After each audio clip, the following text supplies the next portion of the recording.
Hi, class 37. It's Miss Danielle again. I'm hoping some of you got a chance to check out my video yesterday and read along with me as we read If I Built a Car, and then I gave you a special assignment of drawing something or writing a story of your own about what you would do if you built a car. But I forgot to say that if you do the assignment and you show it to your team, send them a picture or an email, then I will send you a copy of the book if you would like one. So I hope that some of you will choose to do that. And today's book is called Roberto the Insect Architect. This is another really fun one. It's by Nina Laden.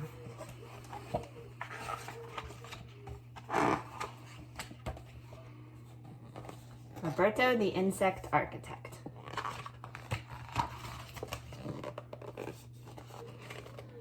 Even when Roberto was little, he went against the grain. Like most termites, he melted over maple and pined for pine. Oak was okay too, but Roberto didn't eat his food. He played with it.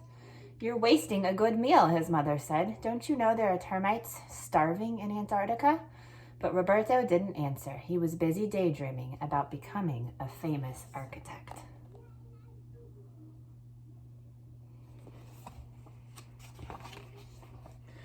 "Who ever heard of a termite who wanted to be an architect?" the other termites snickered. "Roberto, you should be a chef."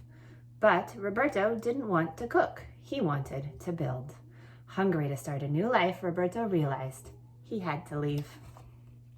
Oh, forgot to show you the pictures. So there we go. They're kind of silly, huh? Okay. So Roberto packed his bags and took the train to Bug Central Station in the busy, buzzing hive of the big city. The city was a place where you could build your dreams. It was a place where you could be accepted. It was a place where the other termites wouldn't bug you. Roberto beamed hope like a lit-up skyscraper.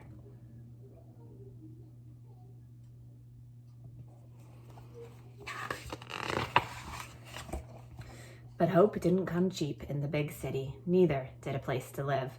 Roberto had no choice but to rent a room in a flea bag hotel run by a nervous tick. He shared the room with a family of bedbugs. Roberto introduced himself, then he built the bedbugs their very own beds.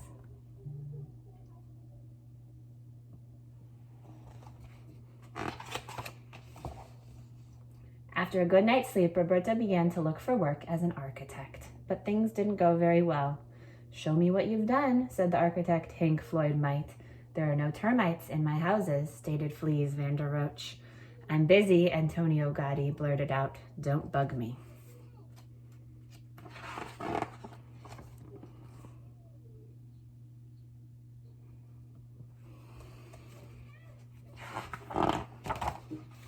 As Roberto crawled home, feeling like a pest, he was sideswiped by a fly. "Watch where you're going," he mumbled. The fly started to cry. "But I don't have any place to go," she lamented.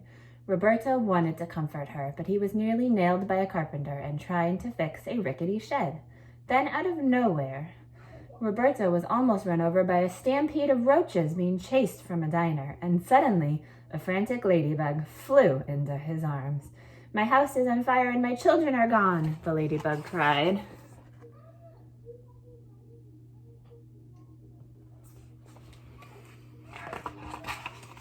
Roberto could see that he wasn't the only bug with problems. In fact, his problems didn't seem so big after all. Roberto wished he could do something for the others, but what could one termite do? "A lot of damage," Fleas Vander Roach had told him. "I'll show old Fleas what this termite can do. I'll show them all," said Roberto.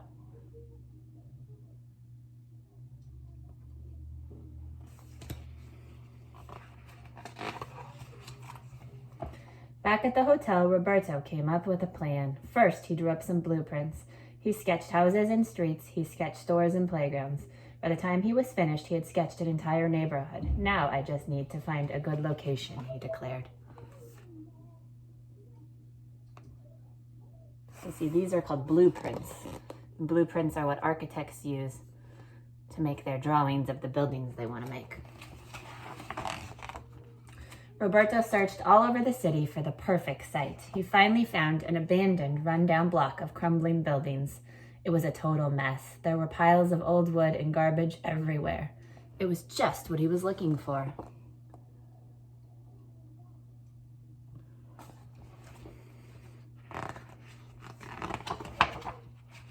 Roberto hammered and nailed. He sawed and sanded. He worked day and night.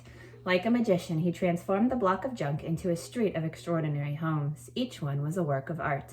But Roberto didn't sign his artwork. Instead, he anonymously sent the keys to the new owners. Then he rolled up his plans and went home.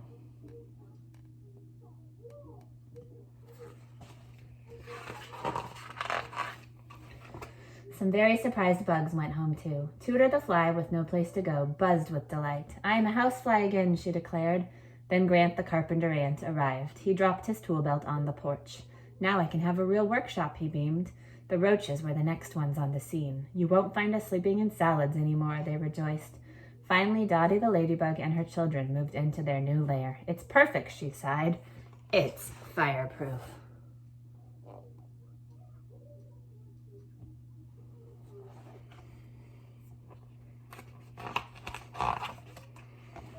Quickly word spread. Soon everyone wanted to know who built these amazing abodes. Rumors were flying. Antennae were buzzing. Barbara Waterbugs wanted an exclusive interview. Robin Leach promised to make the builder rich and famous. Diane Spider searched the World Wide Web for the scoop. Stephen Shieldbug wanted the movie rights, and the Insect Inquirer offered a reward to the first bug who brought the builder to light.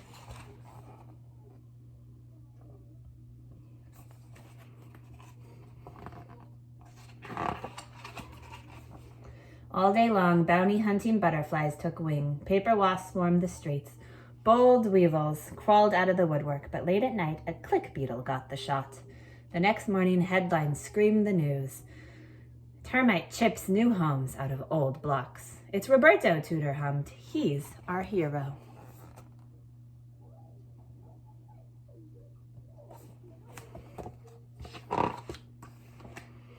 Overnight, Roberto became the talk of the town. Architects offered him jobs. Book publishers wanted his story. Ladybugs sent him love letters. And his bug buddies threw him a big bash. At the height of the party, the mayor unveiled a statue of Roberto to be placed in the city park.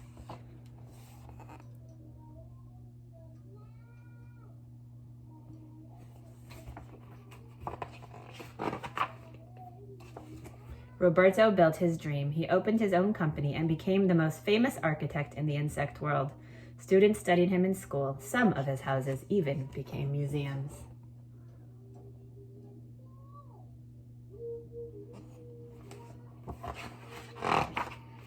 But best of all, when the little termites play with their food, now the parents say, "Be creative. Maybe someday you'll grow up to be just like Roberto."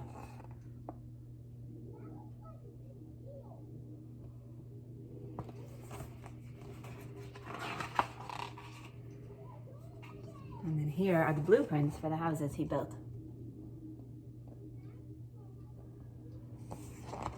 So, you have a couple options for an assignment for this one if you want to do it. So one option would be, I don't know if you noticed, but a lot of these illustrations or drawings are done by collage. And so the illustrator cut out pictures of different things like the salt and pepper shaker or the silverware, or these were pictures of rulers.